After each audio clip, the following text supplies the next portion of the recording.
It's 30 years since HIV/AIDS exploded in the public consciousness.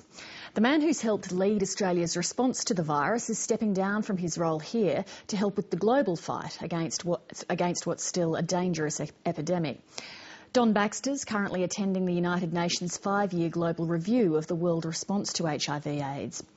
Before he left, he warned of a growing crisis on Australia's doorstep.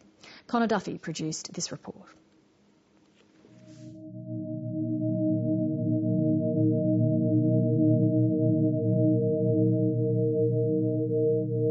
Now in its 10th year, the annual candlelight rally to commemorate those who have died of AIDS attracted 5,000 people in Sydney.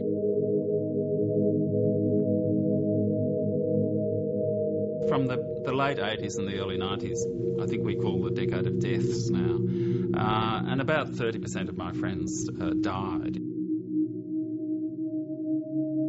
Really 28 years involved in doing that. And the early years now, it's very difficult for us to think how difficult it was. You know, it was young men dying quite horrible deaths.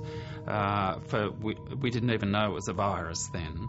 And so that was one aspect of it. There's even a suggestion that men be banned from donating blood.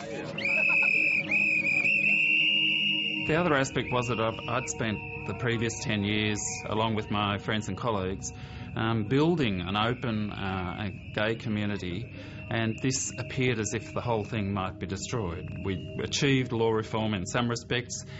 We'd achieved anti-discrimination legislation, even though the sex we had was still illegal. People couldn't discriminate against us. So that was a difficult time then, but because Australia, the government and the research and clinical community supported the community's initial responses. That's where it started. We've had the most, I think, successful response really in the world, in the Western, in the developed nations world.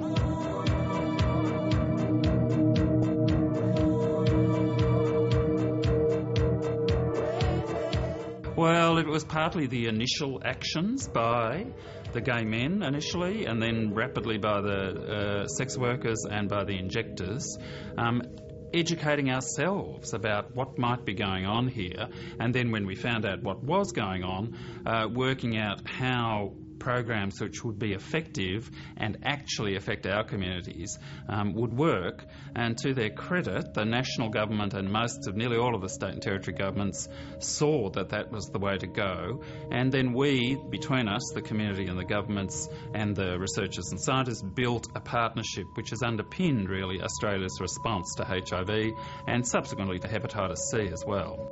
30 years after scientists identified the first case of AIDS, we have over 30 million people infected with HIV. We've got around 15 or so million on treatments. In many countries it's still a very significant threat.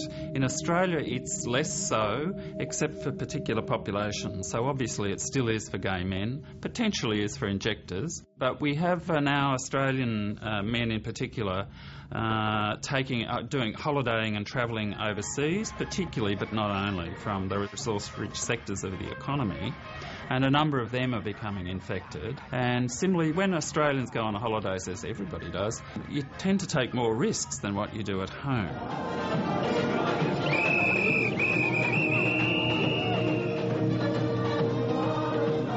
What is happening in all of the world's major cities, at least, is really escalating epidemics among gay men or homosexually active men. And why that is particularly dangerous is many of those men don't live as openly gay men. In their society they feel forced to get married. So with infection rates, for instance, in Bangkok, among homosexually active men, they're more than 30% HIV prevalence. That's almost twice as much as in central Sydney, for instance.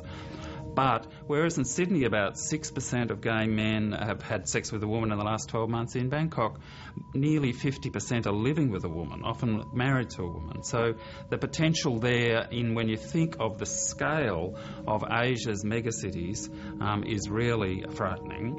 And the projections of the AIDS Commission in Asia are that sex between men will lead to most infections by far by 2020, unless programs are put in place now.